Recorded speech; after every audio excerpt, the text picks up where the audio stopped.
Welcome to Aadan TV. నేను రాధావాసం శెట్టి. ఓ బుల్లితెర super star. ప్రేమ ఎంత మధురంతో ఆ అందమైన అమ్మాయిల మనసును కొల్లగొట్టిన కొల్లిశెట్టి శ్రీరామ్, అమలాపురం అబ్బాయి మన దగ్గర ఉన్నారు. ఒకసారి మాట్లాడదాం. హాయ్ శ్రీరామ్ గారు. హలో అండి, చెప్పండి. అసలు హీరో మెటీరియల్గా ఉన్న మీరు బుల్లితెరకే పరిమితం అయిపోవడానికి కారణం ఏంటి? అలా ఏం లేదు, ఇక్కడ కూడా బాగున్నాను, కంఫర్ట్గా ఉన్నాను. సో ఇందాక మీకు అదే చెప్పాను, అక్కడ ఏ క్వాలిటీతో పని చేస్తామో ఇక్కడ కూడా అదే క్వాలిటీతో పని చేస్తున్నాం కాబట్టి నాకేం పెద్ద డిఫరెన్స్ అనిపించట్లేదు. బట్ మోర్ ఓవర్ ఏంటంటే కంఫర్ట్ అండి. మనం అనుకున్నది మనం ఎగ్జిక్యూట్ చేసుకోగలుగుతున్నాం. అక్కడికి వెళ్ళిన తర్వాత వాళ్ళు మనల్ని ఎలా ట్రీట్ చేస్తారో తెలియదు, మనకి ఇంపార్టెన్స్ ఉంటుందో ఉండదో తెలియదు. ఎందుకంటే నేను చేశాను కొన్ని మూవీస్, బట్ థింగ్ ఏంటంటే క్లారిటీ ఉండదు. అక్కడికి వెళ్ళిన తర్వాత ఏం చెప్పరు. సో వాళ్ళకి ఎందుకంటే ఎంతసేపు పెద్ద సినిమాలు చేసేటప్పుడు అంటే పెద్ద ఆర్టిస్టుల మీద ఫోకస్ ఉంటుంది. సో అక్కడికి వెళ్ళి మనం ఇక్కడ కంఫర్ట్గా ఉన్నప్పుడు మనం ఇక్కడ బెటర్ కదా అని చెప్పి నేను మళ్ళీ అటువైపు వెళ్ళలేదు అంతే.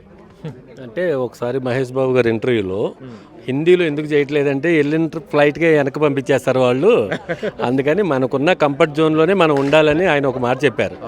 అది అలా మీ కంఫర్ట్గా ఉంటుంది కాబట్టి బుల్లితెర మీదే ఎక్కువ ఫోకస్ చేస్తున్నారు. అంటే ఇక్కడ మీకు ఈక్వల్ టు అంటే మేము బయటికి వెళ్ళినా మాకుండే ఫేమ్ కానివ్వండి, లేదా మాకుండే ఫాలోయింగ్ కానివ్వండి, లేదా మమ్మల్ని వాళ్ళు అభిమానించే విధానం కానివ్వండి.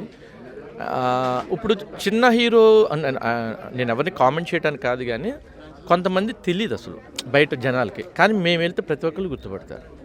సో కంటిన్యూస్గా వాళ్ళ ఇంట్లో ఒక క్యారెక్టర్లో ఫీల్ అవుతారు కాబట్టి మమ్మల్ని ఎప్పటికీ మర్చిపోరు. కొంతమంది కొన్నాళ్ళు చేసి వదిలేశారనుకోండి హీరోస్, గుర్తుండకపోవచ్చు. కొత్త వాళ్ళు వస్తే కొత్త వాళ్ళతో ఫాలో అయిపోతారు. బట్ సీరియల్ చేసే యాక్టర్స్ కానివ్వండి, ఎవరికైనా కానీ ఏంటంటే ఆ కంటిన్యూటీగా వాళ్ళు రెగ్యులర్గా ఓన్ చేసుకుంటారు కాబట్టి ఆ క్యారెక్టర్ని వాళ్ళు మర్చిపోరు ఎప్పటికీ. అవును, అది అంటే ఇంకా వాళ్ళ ఇంట్లో ఒక పర్సన్లా ఉంటారు. అది మీకు ఒక క్యారెక్టర్ ఓన్ అయిపోయిందంటే ఇది మా చిన్నమ్మాయి ఇలా ఉంటుంది, మా పెద్ద అబ్బాయి ఇలా ఉంటాడు, లేదా మా అమ్మ ఇలా బిహేవ్ చేస్తుంది అనేది ఎప్పుడైతే ఆడియన్కి ఇంజెక్ట్ అయిపోతుందో, వాళ్ళ ఇంట్లో పరిసరాలు ఏదైతే వాళ్ళు ఫీల్ అవుతారో అప్పుడు ఏంటంటే వాళ్ళు ఆ కంటెంట్కి కానివ్వండి లేదా క్యారెక్టర్స్కి స్టిక్ అయిపోతారు. ప్రేమ ఎంత మధురంలో చేనేత మీద ఒక ఎపిసోడ్ ఉంది. అది చాలా ఎపిసోడ్ చేనేత గురించి చెప్పేటప్పుడు బండార్లంకే వెళ్ళాలని ఎందుకు అనిపించింది? అంటే మనకి బండార్లంక నాది అమలాపురం, బండార్లంక పక్కనే.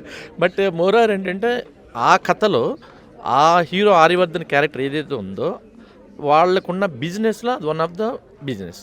సో చేనేత కార్మికులు అనగానే మనం ఈస్ట్ గోదావరి వాళ్ళం కాబట్టి మనకి ఇమీడియట్గా గుర్తుకొచ్చేది ఏంటంటే బండార్లంక. మనకి ఎందుకంటే అంత పెద్ద యూజ్ ఇంకెక్కడ లేదు కాబట్టి సరే మన ఊరు మన బండార్లంకలో చేద్దాం, అట్లీస్ట్ కొంత అవేర్నెస్ తీసుకొస్తే వాళ్ళ ఇబ్బందులు ఎలా ఉంటాయి అవి మనం చెప్పే ప్రయత్నం చేస్తాం మన కంటెంట్ ద్వారా. అది మీరు చెప్పేది 100% కరెక్ట్. వాళ్ళు మగ్గాలు ఉంటాయి, అక్కడే చేనేత చేస్తారు, కానీ చాలా ట్రబుల్స్లో ఉంటారు అక్కడ. వాళ్ళందరి గురించి అది ఎక్స్పోర్ట్ చేయాలి వాళ్ళకి, ఎందుకంటే ఆ ప్రాబ్లమ్ని చెప్పాలనే ఉద్దేశంతో మేము షూటింగ్ పెట్టాము. అంటే కొంతమందికి అని రీచ్ అవుతుంది, వాళ్ళు ఎంత ఇబ్బంది పడుతూ ఉంటారు. సో వాళ్ళని ఎవరైనా ఎంకరేజ్ చేస్తే బాగుంటుందనే బేసిక్గా ఆ మెయిన్ కాన్సెప్ట్తోనే అక్కడికి వెళ్ళడం జరిగింది. వాళ్ళకి ఎంతో కొంత మనం కొంత వాళ్ళు బయటికి తీసుకొస్తే 10 మందికి తెలిస్తే ఎవరైనా వాళ్ళకి సహాయపడతారనే ఉద్దేశంతోనే చేసేవాది. ఎందుకంటే కంటెంట్ అలా ఉంటుంది, ఆ అవకాశం వచ్చింది, సో చేసాం అనమాట. చాలామంది బట్టల షాపులు పెట్టిన పెద్ద పెద్ద బిగ్ షాట్స్కి బండార్లంక అంటే తెలియదు చాలామందికి.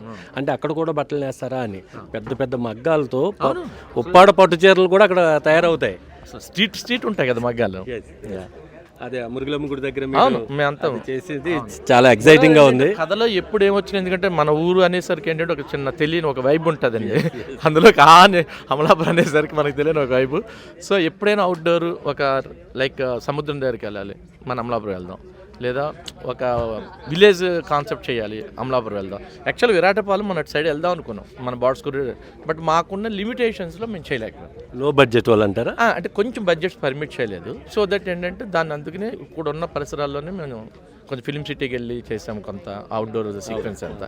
యాక్చువల్గా ఏంటంటే మనం అమలాపురం వెళ్ళి చేద్దాం అనుకున్నాం, బట్ మనకు అంత టైం లేదు. మోర్ ఓవర్ అవుట్డోర్, వర్షాలు పడుతున్నావు పక్కన, ఇవన్నీ అనుకుని ఇంకా మనీ గురించి పెద్దగా ఆలోచించలేదు, కానీ అట్లీస్ట్ మన ఊరు వెళ్ళి చేస్తే అది ఒక చిన్న సాటిస్ఫాక్షన్. నిజంగా బార్డ్స్కూర్ బ్రిడ్జి కానీ అక్కడ 100 గదుల ఇల్లు ఒకటి ఉంది దుమ్మెటి వెంకటరెడ్డి గారిదని, అలాంటి ఇళ్ళు చూపిస్తే అప్పట్లో వంశీ గారు చూపించేవారు.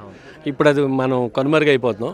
ఒకసారిగా ప్రేమ ఎంత మధురంలో మీరు బండార్లంక చూపిస్తే చాలా హ్యాపీగా ఫీల్ అయ్యాను, ఎందుకంటే బండార్లంక వాడుగా. ఓకే, ఈ విరాట పాలెం ఈ కథ మీద వచ్చిన కాంట్రవర్సీకి మీరే ప్రొడ్యూసర్ కాబట్టి మీకు ఏమనిపిస్తుంది అసలు? నేను చూసాను ఆ ట్రైలర్స్, సేమ్ సిమిలర్ ఉన్నాయి, రెండు ఒకేలా ఉన్నాయి. కానిస్టేబుల్ కనకం, విరాటపాలెం. ఎలా ఎలా ఫీల్ అయ్యారు మీరు అసలు? ఇది నేను ఒకటి చెప్తానండి. మీరు ఇప్పుడు ఈవేళ సోషల్ మీడియా వచ్చేసింది, చాలా టెక్నాలజీ పెరిగిపోయింది.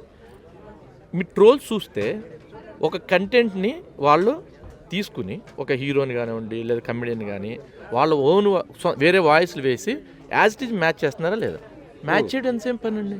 ఓకే, డెఫినెట్గా మ్యాచ్ చేయొచ్చు. ఇప్పుడు మూవీలో ఒక ట్రాలీ షాట్ ఉంటుంది, సో లేదా ఒక స్టడీ షాట్ ఉంటుంది, లేదా ఒక జింబల్ లేదా క్రేన్ డ్రోన్ ఏవో ఉంటాయి. ఈ షార్ట్స్ అన్ని అక్కడ వాళ్ళు డ్రోన్తో తీసింది ఇక్కడ నా డ్రోన్తో షాట్ మ్యాచ్ చేస్తే మ్యాచ్ అవుద్ది.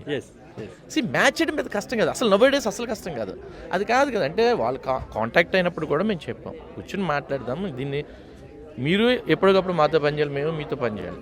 మనం ఒకే చోట ఉన్నాం, ఒకే ఇండస్ట్రీలో ఉన్నాం కాబట్టి దీనికి ఇష్యూ లేదు అనుకున్నాం. బట్ సమ్హౌ వాళ్ళు ఎందుకో బిలీవ్ చేశారు, ఎందుకంటే అందరూ చెప్పారు ఇది మీది మాది ఒకటి కాదు, మీది మాది ఒకటి కానీ డే 1 నుంచి చెప్తున్నాం. స్క్రీన్ ప్లే కూడా ఇస్తామని చెప్పాం, లేదు మేము చూడాలన్నారు. బట్ కార్పొరేట్ కదా, కార్పొరేట్ వాళ్ళ డెసిషన్ మనం ఏం చేయలేం. At the end of the day ఏంటంటే నేను ఎంత ప్రొడ్యూసర్ అయినా కూడా వాళ్ళ కంటెంట్ మనకి ఇచ్చారు, నేను ఎగ్జిక్యూట్ చేసి వాళ్ళు తప్పితే నేను డెసిషన్ నేను తీసుకోలేను. సో అది లీగల్గా వాళ్ళు ప్రొసీడ్ అయ్యారు, వీళ్ళు ప్రొసీడ్ అయ్యారు. That's it. ఏదేమైనా విరాటపాలెం బ్లాక్ బస్టర్ అవ్వడం మీ ప్రొడ్యూస్గా ఇంకా మరెన్నో చేయాలని కోరుకుంటూ థ్యాంక్ యూ శ్రీరామ్ గారు. Thank you.